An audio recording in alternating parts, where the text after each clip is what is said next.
When I was 14, my dad looked me dead in the eye and said, "Your sister has potential. You don't." He wasn't yelling. He wasn't even angry. He said it the same way someone might comment on the weather or ask to pass the salt. Matter of fact.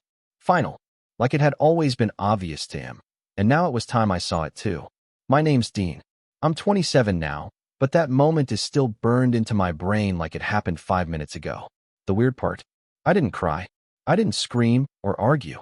I just stood there in the living room of our polished suburban house, numb, staring at the man who used to tuck me in at night before he stopped noticing I existed. My mom didn't even flinch. She nodded, folded her arms, and added, "Boarding school will keep you out of her way." Then she walked out of the room like she had just solved some logistical problem. They were talking about my older sister, Isla, 2 years older. Star athlete, straight A student, debate team captain, piano prodigy. The kind of kid whose every breath seemed to come with applause. And I wasn't. I was lanky, quiet, always sketching in my notebook, obsessed with mechanical stuff, constantly taking apart gadgets to see how they worked. I wasn't failing school, but I wasn't lighting it on fire either. And in my parents' world, if you weren't exceptional, you were disposable. I didn't understand it back then, not really. I thought I had done something wrong. That maybe I'd missed a deadline, or got caught sneaking a snack before dinner, or I don't know. I kept replaying it in my head, hoping to find the sin that made my own parents give up on me like that. But no, that was just who they were. That summer, they sent me away to Brookridge Academy. It was a stiff, brick-lined boarding school 2 hours out of town, more prison than prep school. The uniform was itchy, the beds were hard, and the food tasted like it had been boiled in regret. They dropped me off without so much as a hug. My mom handed me a check-in envelope and said, "Make us proud, or at least don't embarrass us." My dad didn't say a word. He never even got out of the car. I remember standing by the entrance gate, watching their black BMW disappear down the gravel road, while other parents hugged their kids, took photos, cried. I felt invisible. The thing is, being invisible kind of became my superpower. At Brookridge, no one knew I was the backup child or the family disappointment. I started fixing things, projectors, laptops, the broken vending machine in the common room. I even took apart a busted printer, rewired it, and made it print faster than the brand new ones. Word spread. Teachers started giving me extra tech projects, even recommending me for off-campus internships. I kept to myself mostly, but I finally felt like I was good at something. Not flashy like Isla's trophies, but real. I never heard from my parents unless tuition was due. Not a call, not a birthday card, not a single visit over 4 years. But I stopped expecting it. Except one person did write me. Once a month, like clockwork. Grandpa Lou. He was my mom's dad, lived on the other side of the state in this beat-up little lakeside cabin. My mom called him a washed-up old goat. But to me, he was a lighthouse in the fog. His letters were always on yellowed paper, written in the same neat cursive. He told me stories about his old workshop, the engine parts he collected, the ridiculous fishing trips he went on. He said he believed in me. Every letter ended the same way. "Never let anyone tell you who you are, Dean. They don't get to decide." I don't think he ever knew how much those words meant. Senior year, everything changed. I got accepted into an early entry tech program at a university on the West Coast. Fully funded. A big deal. I didn't tell my parents. I didn't see the point. I just packed my stuff after graduation, called Lou, and said, "I think I'm finally going to build something."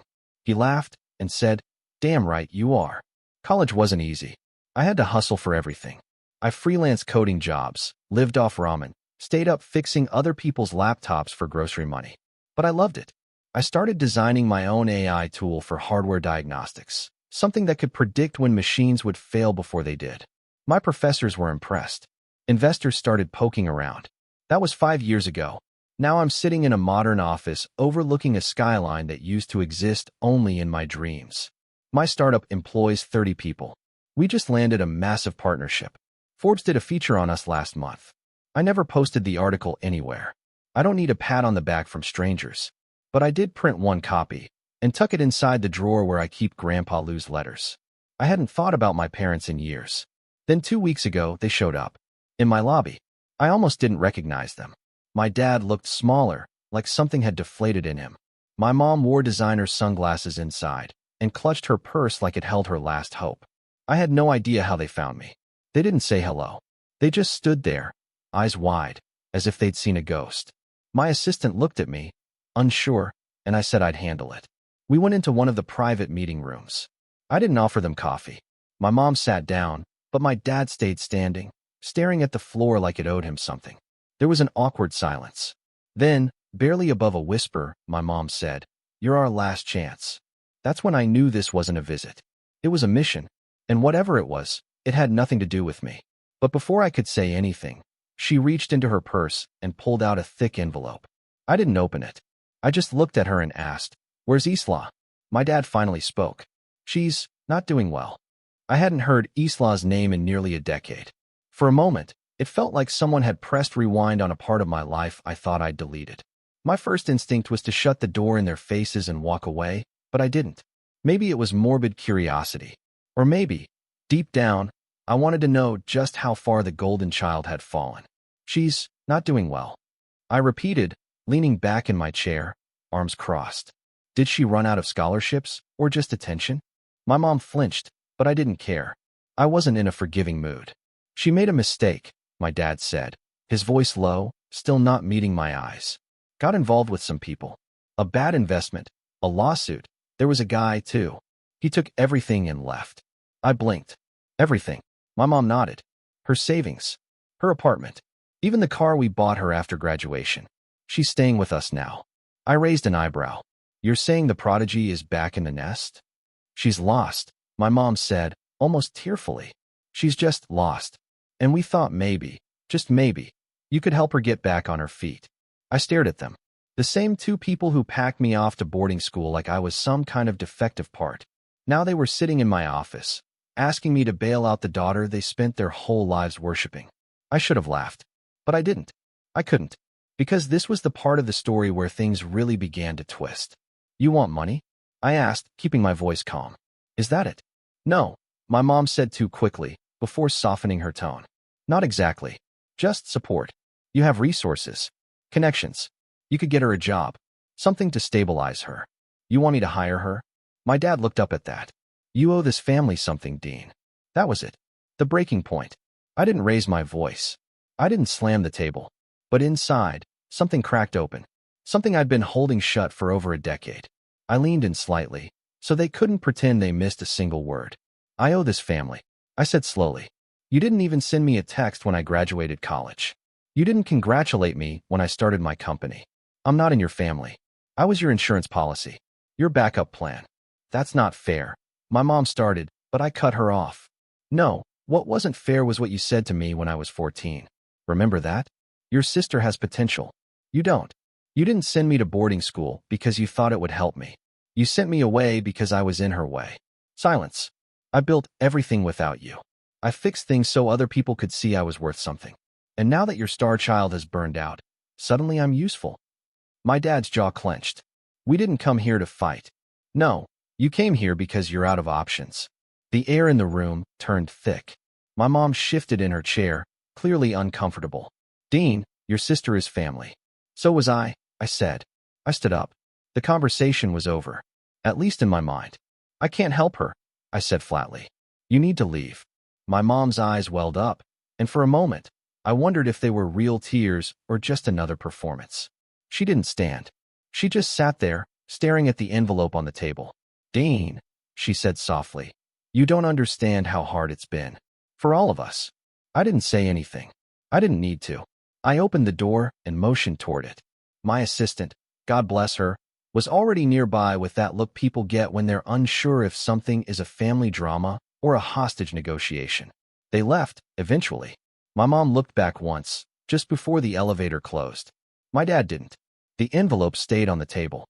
I didn't touch it for 2 days. When I finally opened it, it was worse than I expected. It wasn't just a plea for help. It was a full breakdown of Isla's debts, expenses, and an itemized plan for how I could absorb her into my business.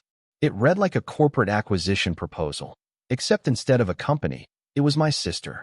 Salary expectations, benefit requirements, even a relocation allowance. The final page was the kicker. It was a letter from Isla herself. No apology. No acknowledgement of how she treated me growing up. Just one sentence.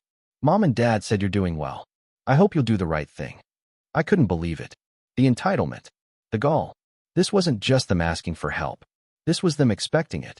I sat at my desk for a long time after that, thinking back through all the little moments I had tried to forget. Like the time Isla deliberately broke my laptop when I was 16 because I wouldn't let her borrow it. My parents laughed it off. You shouldn't be so possessive, Dean. Or when she sabotaged my science project, dumped water in the battery housing the night before the fair. I came home with nothing. She came home with a medal for her piano recital. No one said a word about what happened to me. At every family dinner, she was the center of attention. When I tried to talk about something I was working on, my dad would sigh and say, "Let's not bore everyone, Dean." And my mom, she'd smile tightly and steer the conversation back to Isla's achievements. I remembered one night, a few months before they shipped me off, when I stayed up all night fixing a busted stereo I found in the garage. I wanted to show my dad. Just once, I wanted him to say good job. But when I brought it into the living room and hit play, the music came out crisp and perfect, and he didn't even look up from his newspaper. "You shouldn't waste your time on junk," he said. So I stopped showing them anything. And now, after all these years, they wanted to hand their broken daughter off to me and act like it was the natural order of things? No, absolutely not. But it didn't stop there. 3 days after their visit, I got a call from my grandfather's lawyer. That's when the second betrayal hit me. Grandpa Lou had passed away 3 months earlier. I didn't even know. No one called me. No letter. No email. Nothing. The lawyer apologized and said my contact info had only recently been updated through a mutual university connection. Apparently, Lou had tried to reach me before he passed, but by then he was in a care home, barely able to write. I felt something sink inside me. Lou was the only family who ever believed in me, and I didn't even get to say goodbye. But that wasn't all. The lawyer said Lou left a letter for me. A real one. Not some generic will or dry document. When I picked it up, it was sealed in the same kind of yellowed envelope he always used. My hands were shaking as I opened it. Inside, in his familiar script, he wrote, "Dean, I always knew you'd make something of yourself. I'm proud of you. If you're reading this, it means I'm gone. I just hope your heart is still open, because you're better than them. But if they come crawling back, don't forget what they did. Don't forget who you are. They made their choice. You get to make yours now. Love, Lou." I folded the letter and sat with it in my lap for a long time. And then I made a decision. Not just about Isla. Not just about my parents. But about everything. I wasn't going to scream. I wasn't going to post a rant online. I was going to do something they'd never expect. But before I could put my plan into motion, something else happened. Something I didn't see coming. A new email. From Isla. No subject line. Just 2 lines of text. "Can we talk?" I know what they said. But there's more to the story. Please. I didn't open Isla's attachment right away. I couldn't.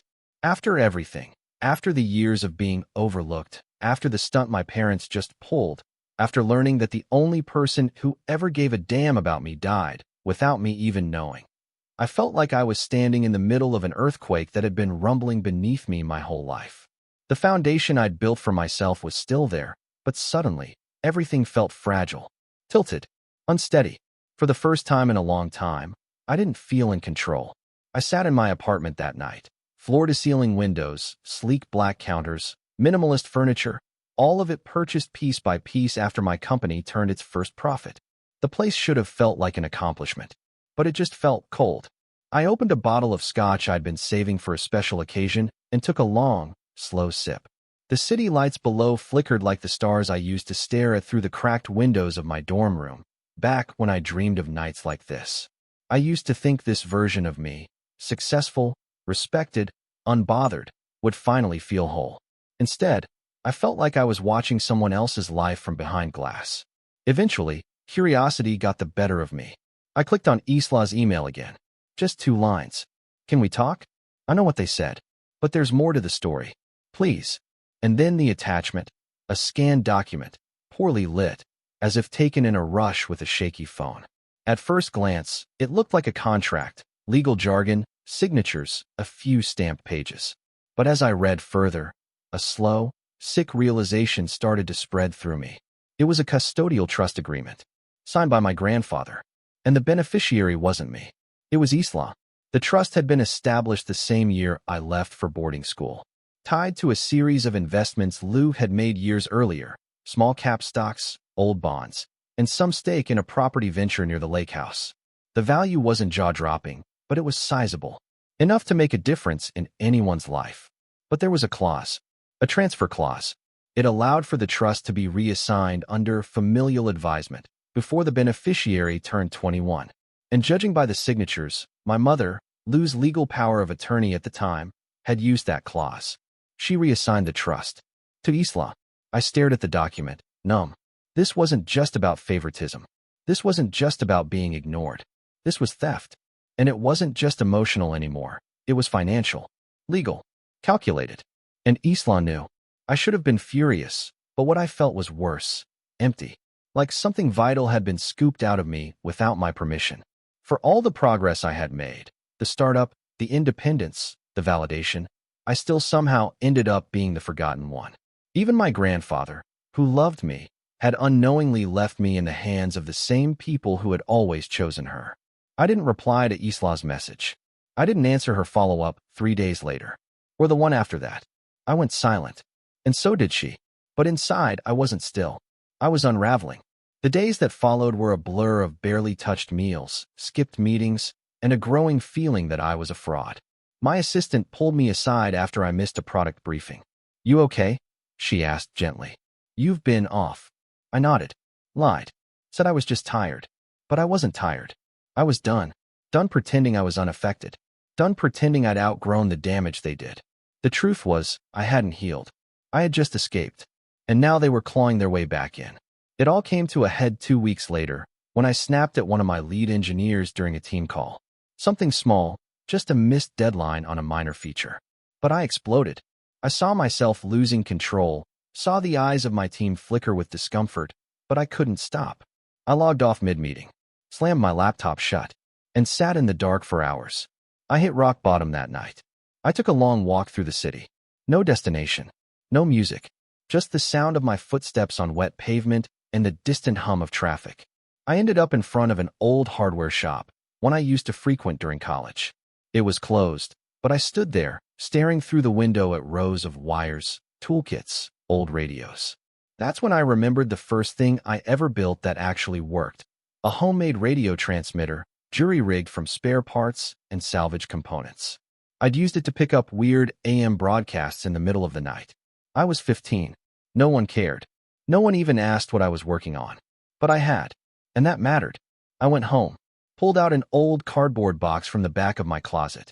Inside were parts, some of them decades old, others from a hobby project I'd never finished.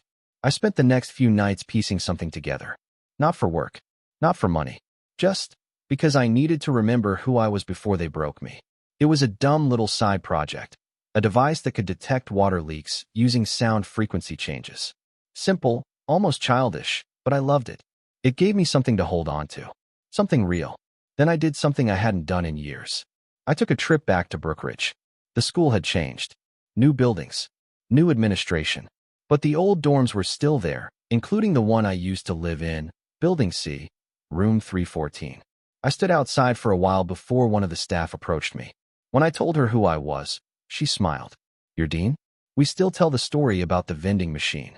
Apparently, my reputation had outlived me. She gave me a short tour, introduced me to the new engineering teacher.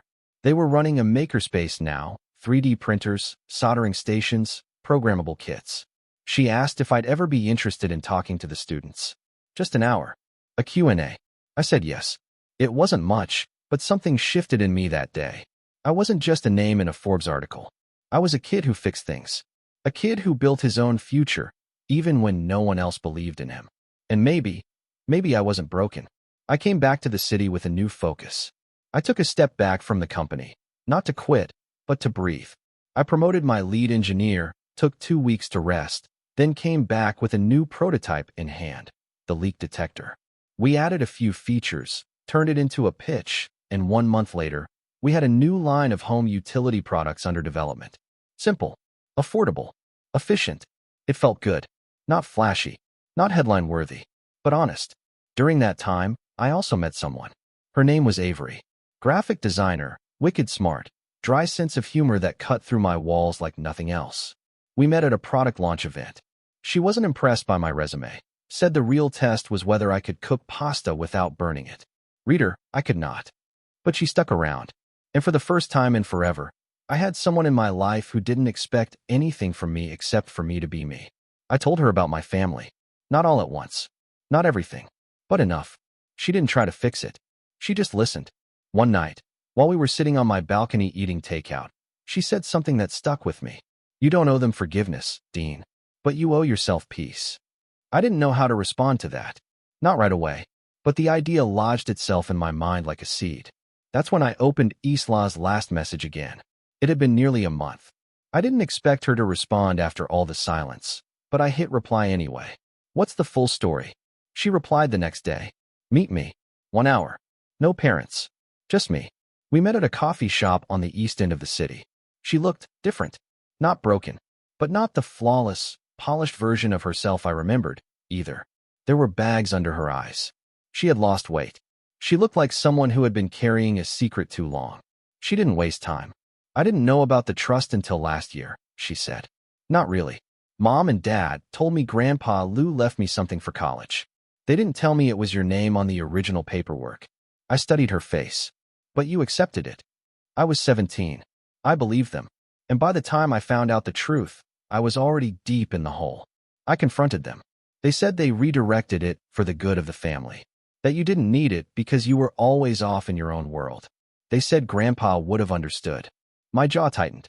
I'm not telling you this to ask for money, she said. I just wanted you to know that I'm not proud of what happened. But I didn't orchestrate it. I was a pawn, too. Just a better-dressed one. Why now? I asked. Why reach out after all this time? She looked down at her coffee. Because I thought maybe. You were the only one left who wouldn't lie to me. I didn't know if I believed her. But something in her voice, quiet, trembling, tired, sounded genuine. Still, I had spent a lifetime being second to her. And if she thought this was going to be some tearful reunion, some forgive and forget moment, she had another thing coming. I didn't forgive her. Not right away. When we left the coffee shop, Isla looked at me like she wanted something more. Maybe a hug, maybe closure. But I just gave her a nod and walked away. I had heard what I needed to hear. She was right about one thing. She was a pawn. But unlike me, she'd been a willing one. I didn't go home that night. I went to the lake house. Yeah, that lake house. The one Grandpa Lou used to write to me about. The one my mom called a rotting money pit after he died. I hadn't been there in years. The family had let it go to ruin, said it was too expensive to maintain. But I had quietly bought the property from the estate a year earlier, right after the company turned its first major profit. I didn't tell anyone. The place was still worn down, weather-beaten shingles, paint peeling off the porch railings, but it was mine. It felt like the last untouched part of my childhood. No cameras, no investors, no high-rises humming outside the window. Just trees, water, wind, and the ghost of the only man who ever believed in me without needing a reason. I unlocked the rusted front door and stepped inside. The air smelled like cedar and dust. Old memories clung to the corners, faded photographs, a broken fishing rod, Lou's favorite recliner still dented in the same spot. I lit a fire in the stone fireplace and sat on the floor, flipping through the box of letters he'd written me during boarding school. I had kept every single one. I read them all again. Every page was filled with encouragement. Not empty praise, but real words. Things like, proud of how you fixed that projector. Took me a month to learn that when I was your age. Or, keep making things. Don't let the world turn you into a spectator. Those weren't just letters. They were blueprints. By morning, I knew exactly what I had to do. And this time, I wasn't going to fix things. I was going to rebuild the whole damn structure on my terms. The first person I called was my lawyer, Mina. Sharp as a scalpel and just as precise. She used to work corporate mergers before switching to tech startups. We'd worked together on a few contracts, but this was personal. I need to look into a custodial trust that was reassigned about a decade ago, I told her. You're not asking if I can, you're asking how quickly I can, she said, without missing a beat. Who messed with you? Family. Even better, she said dryly. Send me what you have.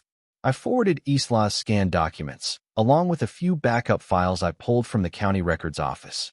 Mina called me an hour later. This is a mess, she said, scrolling through the PDFs. Your grandfather set up a trust in your name, and your mother, who held his PO, transferred it before you turned 21. That's legal, if she could prove it was in your best interest. But get this, she never filed a court notice. No beneficiary notification. No advisement record. She covered her tracks badly. Can we reverse it? With the right documentation and pressure? We can nuke it. It was the first real fire I'd felt in weeks. Start drafting, I said. I want every possible path outlined. While she worked on the legal front, I turned to something far more delicate, my public image. Up until now, I had played things quiet. My startup wasn't flashy. We didn't do loud product launches or influencer campaigns. But now, I needed a little spotlight. Not to boast, but to bait. I called in Darren, my marketing guy. Scruffy, brilliant, and borderline addicted to chaos. I want to do a profile piece, I told him. He frowned. Thought you hated those. I do. But I need the right kind of attention. Something about legacy. Family roots. You know, humble genius makes good. He leaned back in his chair, gears already turning. You want to look like the prodigal son. No, I said. I want to look like the rightful heir. Darren grinned. Got it. Let me call the editor at TechSphere. The article dropped 2 weeks later. From boarded-up lake house to tech pioneer. How Dean Maddox built an empire with no help but a toolbox. We included photos of the lake house, restored just enough to look nostalgic, not pretentious. Shots of me working in the barn-turned-lab, a few references to my grandfather's influence. There was a paragraph about how my family didn't see the vision and how I was left to chart my own course. We didn't name names, but the implication was thick enough to spread on toast. Within days, I got a call from my mother. I let it ring. She left a voicemail. Her voice was tight, controlled. Dean, we read the article. It's misleading. Your sister is very upset. Please call us back so we can discuss how to fix this. Fix what exactly? The part where I told the truth? I didn't respond. Instead, I kept setting things in motion. Isla reached out next. Her tone was different this time. Less pleading, more hesitant. Like she knew something was happening, but didn't know what. I saw the article. You look happy. I almost replied. Almost. But I was too busy making my next move. Through Mina, I requested a formal audit of the trust. We filed for a court review under fraud suspicion. Since my name had been the original beneficiary and I hadn't been notified of any changes, we had standing. Mina found 2 separate accounting inconsistencies, withdrawals that didn't match reported expenses. It wasn't just favoritism anymore. It was fraud, and I wasn't the only one who needed to know. I sent Isla an email. No subject line, just one sentence. Check your bank statements from 2018. She replied 3 hours later. What did they do? I called her. That conversation was strange, emotional, muted. She was sitting in her car when she answered. I could hear the engine humming. She told me she checked the statements. She hadn't made those withdrawals. Our parents had. They used her accounts to funnel money out of the trust, lied to her about managing the taxes and covering college fees. She never questioned it. She thought they were helping. They were helping themselves. I thought they protected me, she said quietly.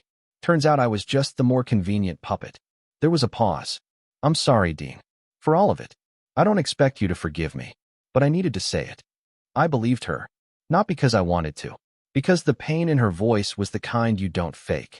I told her about the audit, the court filing, the fact that, if this played out right, not only would the trust be restored to me, but there could be legal consequences for what Mom and Dad did. She didn't try to talk me out of it.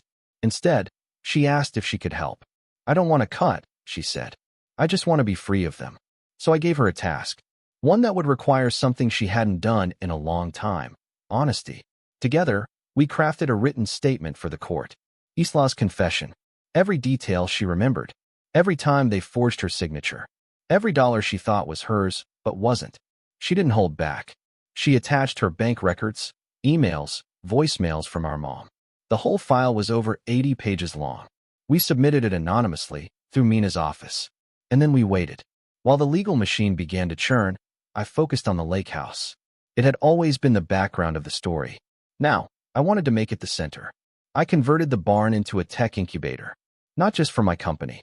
For young inventors. Kids like me. Outsiders. Tinkerers. The weird ones who didn't fit into AP classes, but could build a rocket out of spare parts. We called it the Lou Project. I funded the first year myself. And we launched it with a quiet press release. No quotes from me. Just a photo of Lou's old recliner and a plaque that read, "Fix what they break. Build what they won't." Applications tripled in a week. One of the kids, 16, glasses, nervous hands, told me it was the first time anyone said he was good at something. I almost cried. Not because I was proud, because I remembered being him. 2 months after we filed, the court issued a preliminary judgment. A full investigation was underway. My parents were notified, and for the first time in my life, they were afraid of me. The fallout didn't come all at once. It arrived like a slow-moving avalanche, quiet at first, then deafening. By the time my parents realized what was happening, it was already too late to stop it. And the best part? I never raised my voice. I never made threats. I didn't need to. I just let the truth speak. It started with a single letter. A court summons, hand-delivered to my parents' doorstep on a crisp fall morning. Mina sent me a photo of it from the courthouse logs, my mother's signature scrawled next to the receipt. The envelope bore the official stamp of the state's Civil Litigation Department, fraudulent mismanagement of minor trust. She called me the next day. 4 times. I didn't answer. Then a voicemail, her voice trembling. "Dean, please, this can't be happening. We didn't know. Your grandfather never explained. This is a misunderstanding. We just need to talk." But there was no misunderstanding. They stole from a trust in my name. They funneled it through Isla under the guise of supporting her future while conveniently padding their own accounts. Mina's audit traced over $82,000 in unaccounted withdrawals, money they'd used to renovate their kitchen, lease a new SUV, and even cover a failed real estate flip that lost thousands. The trust wasn't just reassigned. It was plundered. And now, with Isla's statement and banking records submitted under seal, there was no cover story left to spin. 3 weeks later, the court froze their accounts. That's when my father finally broke his silence. He showed up at my office, uninvited, unannounced. I saw him through the glass doors, pacing nervously, holding a manila folder like it might shield him from what was coming. My assistant buzzed my intercom. "Dean, your father's here again." I took a breath. "Send him in." He entered like a man walking into his own execution. Not angry, not arrogant, just hollow. He sat down across from me, opened the folder, and slid it across the table. Inside were photocopies of tax statements, transfer receipts, and a signed, handwritten apology. 2 pages long. "I didn't know Lou's trust was meant for you," he said, voice low. "I thought he split it between you and Isla." I said nothing. He swallowed hard. "When your mom suggested we shift it under Isla's name, she said you wouldn't care, that you'd never do anything with it." I was wrong to believe her. "Not just wrong," I said. "Convenient." He looked up at me. For the first time in my adult life, my father looked small. "I'm sorry. I didn't forgive him. I didn't spit in his face either. I just picked up the folder, glanced at the apology, and said, 'Tell it to the judge.'" He left without another word. The court case lasted 4 months. During that time, the media caught wind of the story, thanks, in part, to Darren doing what Darren does best. He leaked it just enough. Not to scandalize me, but to highlight what the Lou Project stood for. The narrative wasn't about betrayal. It was about integrity, about standing up, even when it's your own family on the other side of the line. Tech blogs ran headlines like, "Startup CEO exposes parents for trust fraud, launches youth program in honor of grandfather." The story spread. My inbox filled with messages, some supportive, some angry, most confused. But through it all, I stayed quiet, composed, letting Mina and the truth do the talking. My mother hired her own lawyer, tried to file a motion to dismiss, claimed misunderstanding, emotional hardship, even went so far as to say that I was using the court system to publicly humiliate her. The judge didn't buy it. When the ruling came, it was swift. They were ordered to repay the full amount stolen from the trust, plus interest. They were fined for breach of fiduciary duty and fraud. They were barred from holding power of attorney for anyone again. And they were required to issue a formal, court-approved apology to me, filed publicly and sealed in the state's legal archives. My mother cried in court. My father said nothing. I sat beside Mina, stone-faced, watching everything I'd built, my life, my peace, my name, get scrubbed clean of the dirt they'd tried to bury me in. It wasn't about the money. It never had been. It was about principle, about justice, about reclaiming the power they took from a 14-year-old boy who was told he had no potential. And it was finally done. After the trial, I didn't go home right away. I went back to the lake house. The leaves were turning by then, casting the woods in gold and fire. I sat on the dock with a thermos of coffee, staring out over the water, Lou's final letter in my hands. I read it again, and this time, it didn't feel like a warning. It felt like a blessing. Behind me, the barn doors creaked open. A handful of high school students were already filing into the Lou Project Lab. Geeks, dreamers, misfits. One of them waved to me shyly. I waved back. This was my legacy now. Not lawsuits. Not anger. Not pain. Creation. As for Isla, she moved out of our parents' house before the trial ended. Got her own apartment, took a low-level job at a startup in another city. She emailed me once more, a thank you, and a promise to stay out of my way unless I ever needed her. I didn't reply, but I didn't block her either. Some silences say enough. I haven't heard from my parents since the verdict. Last I heard, they sold their house to cover the judgment. Moved to a condo in a quieter part of town. No more BMW. No more country club brunches. No more pretending they were better than the people they threw away. It's not that I wanted to ruin them. I just wanted them to feel something. And now they do. Regret. Months later, TechSphere followed up with another article.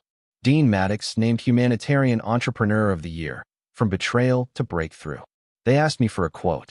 I gave them one. Just one sentence. Sometimes, the people who bury you forget you're a seed. And that was the end of it.